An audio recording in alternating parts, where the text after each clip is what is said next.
Saint Thomas traite du miracle, non pas à propos, comme on pourrait le supposer, de la puissance de Dieu, hein, à propos des attributs divins, mais il en traite dans le cadre du gouvernement divin. C'est-à-dire que le miracle est une action par laquelle Dieu réalise le plan de sa providence.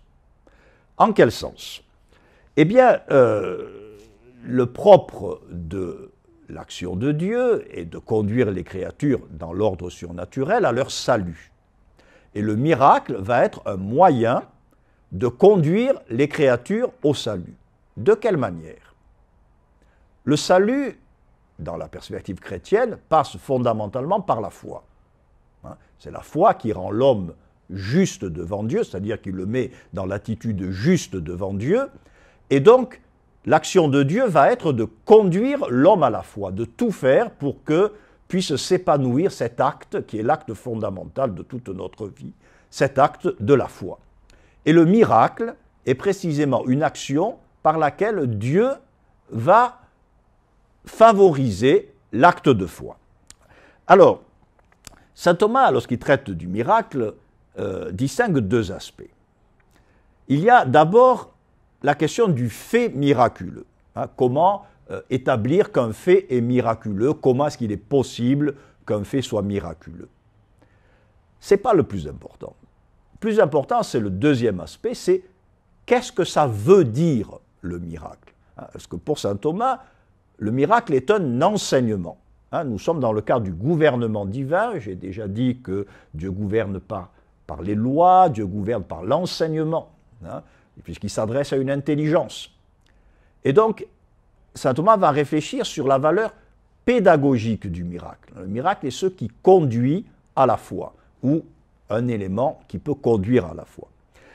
Alors, le fait miraculeux, lui-même, un miracle, dit saint Thomas, reprenant une étymologie tout à fait courante de son temps, c'est quelque chose qui suscite l'étonnement, la stupéfaction. Hein. Alors, parce que c'est insolite, parce que ça sort de l'ordre ordinaire des choses.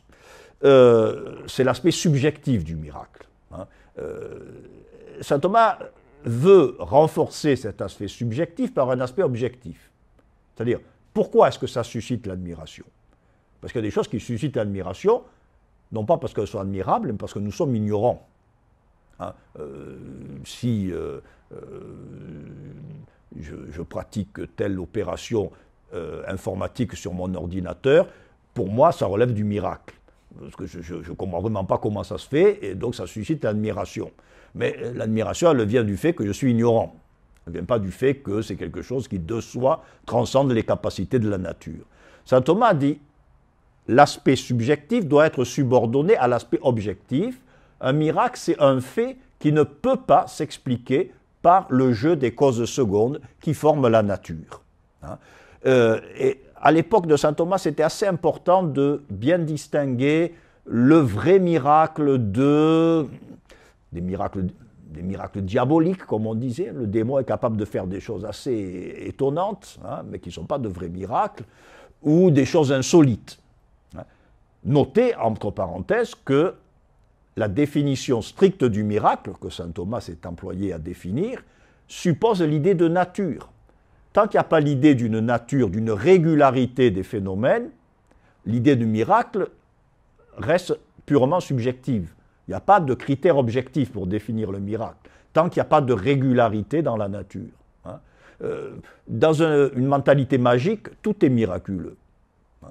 C'est uniquement quand on a compris qu'il y a des régularités dans la nature que certains événements en décalage par rapport à cette régularité peuvent être perçus comme miracles. Donc ça, c'est le premier aspect du miracle, un fait qui dépasse les capacités de la nature et qui indique une action de Dieu, que Dieu seul peut produire.